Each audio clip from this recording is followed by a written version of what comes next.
Michelle from 97.9 WRMF here with Wind Up recording artist James Durbin. Might also know him as a American Idol finalist. Speaking of American Idol, you're going to be returning April 12th. You're going to be doing a performance. Yep, April 12th we're going to be back on the stage. I am anyway, and my band's going to be there for the first time, and it's great because I get to actually go back and show America what I've been doing ever since I got the proverbial boot. Oh, right? But I have to say, my Twitter is blowing up. All of your fans want to know, is there going to be any surprises, what you're going to be singing, what's kind of the game plan there? I don't know if I'm at liberty to say, but as it stands, we're doing Love Me Bad, but Okay. It could change, you know, we're picking the next single, so we'll see what happens. So there might be a surprise. There could always be surprises, you know. Love Me Bad is doing really good right now on the Okay. charts. It's sticking at 35 on the Hot AC Top 40. So It's a great song. Thank you. So, you know, we've really been working our butts off for it, and it's really paid off. So if it stays, then, you know, there's your answer. But, you know, we're going to keep our options open. Absolutely, and you're influenced by great bands. And when I say great bands, I mean really great bands. Motley Crue, Judas Priest, Metallica. What is it about those bands that really appeal to you? I think that those bands, just the hair scene and the metal scene in general, it really brings much more of a wow factor. Not just the music itself, but the performance, you know. Absolutely. I mean, other exceptions are, you know, Madonna and Michael Jackson and you know, people that really push the bar to put on a show, but you can watch any Judas Priest footage and see something that you've never seen before. Oh, Rob yeah. Halford coming out for Hellbent for Leather on the Harley, an Iron Maiden concert where they have a huge inflatable Eddie, and Bruce Dickinson running around the stage. I mean, the man's pushing 60 years old, and he's still got it, yeah. running side to side, not using teleprompters. You know, I mean, Axl Rose uses a teleprompter. I'm not going to knock him for that. Yeah, I mean, no, he's still doing it, which I can respect. So and puts on a great show. Exactly. So that's what's, you know, really. And speaking of great shows, you said something that I love, which is when somebody comes to your concert, you want them to be standing the entire time, which I think is really how it should be. Who was that first concert for you where you just could not sit down because you were just rocking out? Oh, the first concert I ever went to was actually, it was a festival. It was Linkin Park's Project Revolution tour. It was about 2005, 2006, and I could never really afford it, but all my friends were going, and tickets were cheap, and so I got to go see My Chemical Romance and Him. Great. They're great live.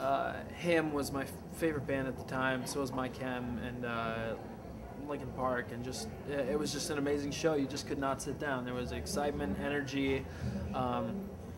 You know, you could really tell that the front man, that, I mean, pretty much everyone in the band were having a great time, and I think that instilled in me to have a great time. Yeah. You know, if you don't believe them, you know, if you don't believe the singer that they're actually, you know, really in it because they love to do it, You're not then gonna believe it, you're not yeah. going to believe it. You're not going to stand. You're not going to show support. And why would you be there in the first place? Yeah, and I mean, that being said, you've come such a long way from Idol. I mean, and also that being said, congratulations! You just almost hit your 200. You just hit your 200,000 friends milestone on Facebook. Awesome video post, and you also said another thing I really liked, which is you can be the most amazing artist, but You if could be the greatest singer yeah, in the world. You could have the greatest record in the world, but if you don't have fans, what do you got? Exactly. What is it about you and your music that you think your fans just naturally draw to? I really wear my heart on my sleeve. I'm really open. You know, I'm not gonna lie. I'm not gonna hold anything back. You know, sometimes it works in my favor. Sometimes it definitely works against me. And you know, but you learn from your mistakes. You learn from things you say, and learn, you know, what not to say. But my fans never judge me. You know, that's why they're my fans. You can't beat real. Yeah, exactly. And that's why I think I personally have a lot of respect for you. I mean, you can't ignore the facts. Hard life, you know, your father passed away at a young age, you know, he overdosed when you were 9, then Tourette's, Asperger's, but at the same time, all these things that people would consider hardships, you never gave up. I mean, even, didn't you audition for American Idol Season 8, you didn't make it? What do you do, where does the motivation come from to just keep going and just continuing that journey through everything? Well, something I've learned throughout this whole this whole journey ever since Idol was a curse can be a blessing. Absolutely. And what I've realized is, I got laid off my job. I was delivering pizzas for Domino's Pizza right before my audition for Idol. And I had it up on the calendar that I wanted to have the day off to audition for Idol. And no one knew that it was my passion or that I even sang or anything. They just thought I was going on there to be a joke. Wow. They told me that I wouldn't be able to have the day off, and so I was pretty heartbroken by that. Working a dead-end job, trying to support my then fiance and son. She's now my wife. We got married New Year's Eve. It was tough, and on a Saturday, they pulled all of us into the back kitchen and said, "Hey, we're running this company on no money, and all of you are out of a job tomorrow." Oh gosh. But at the same time that I knew that I had just gotten laid off, I didn't have a job, didn't have any way of supporting my family, I knew that Idol auditions were 2 days later. Meant to be. Believe in that, that's for sure. And I mean, that being said, obviously, you're a huge advocate. You're a voice for so many people. I'm sure you've met so many fans, adults, children, that are just so influenced by you. There's got to be that one fan encounter where you've just been completely blown away. I would love to hear about it if you have one that just was so emotional and something that you just remember.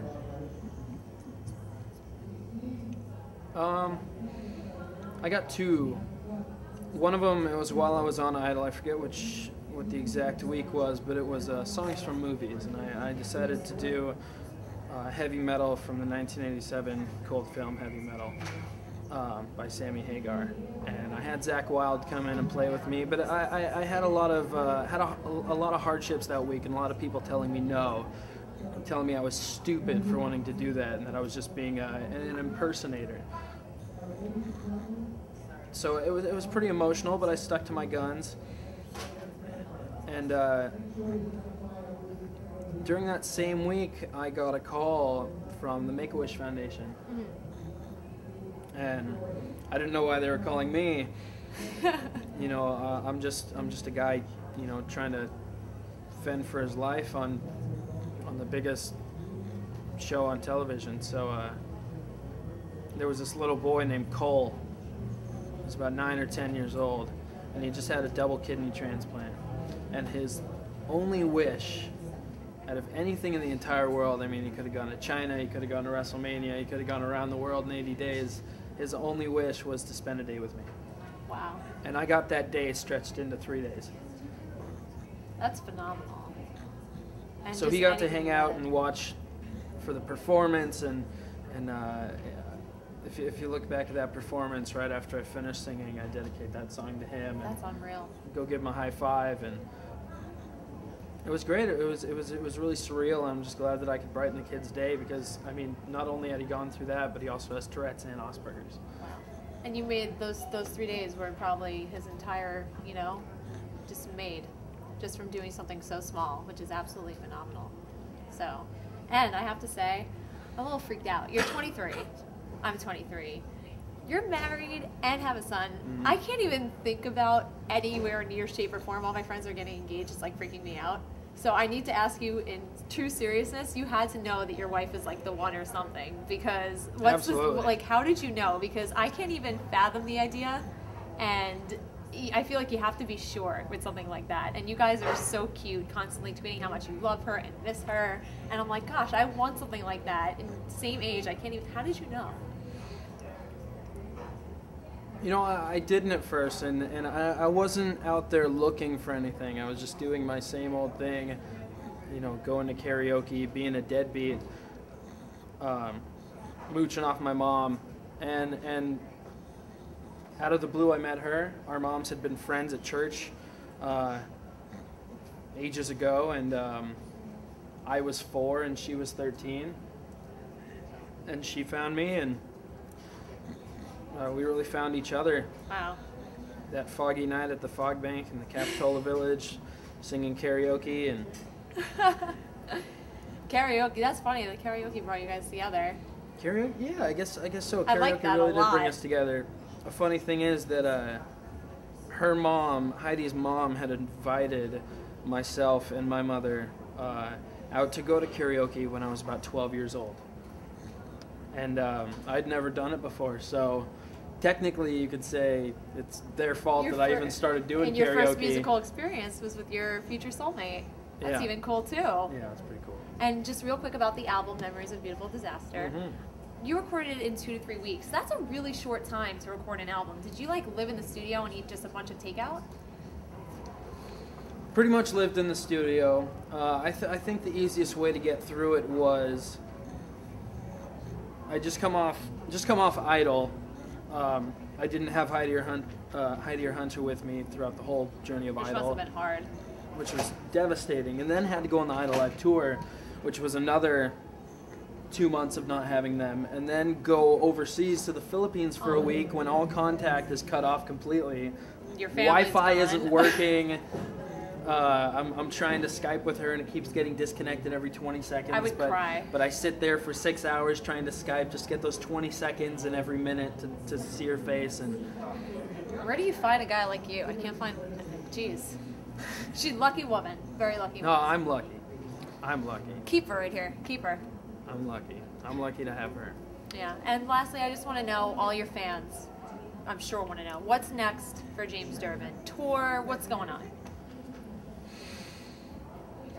Well, as you know, like we talked about, we're performing on Idol April 12th. The night before, April 11th, I am nominated for a Golden God Award. The Golden Gods is done by Revolver Magazine and sponsored by Epiphone Guitars. It's basically the premier rock and metal award show, and I'm nominated for Best Vocalist Award up against some amazing singers like Jonathan Davis from Korn, Amy Lee from Evanescence, label mate, and Andy Bierzak from Black Veil Brides, and Sebastian Bach. Unbelievable. And I'm also presenting that night. Then skip over the next night, we're performing on Idol. Then after the performance on Idol, we're performing at the Viper Room that same night in Los Angeles. Cool. Then we're opening for, I can't say who we're opening for. Come on. Come on. We're doing a one-off, a special gig opening for Hint? Get a little hint? I can't say. Oh. All right. And then we're going on tour for 2 months, opening for a different band. So blank. And we're also doing Rock on the Range, Columbus, Ohio. That is May 20th. It's a Sunday, and then about a week later, we're doing Rocklahoma and Pryor, Oklahoma.